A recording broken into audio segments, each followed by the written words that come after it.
How to enable Smart App Control in Windows. Hi everyone, I'm here to assist you today without any delay. Let's jump right in. First, open Settings on your device.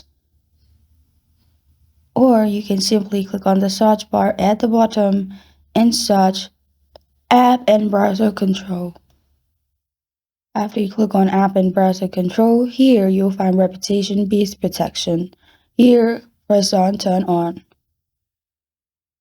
After you've turned on this, click on Reputation-Based Protection Settings.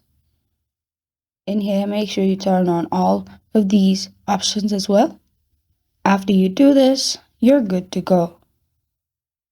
This is how to enable Smart App Control in Windows.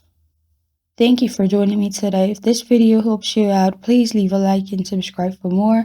Got a question or want to suggest a topic, comment below. Thank you for watching.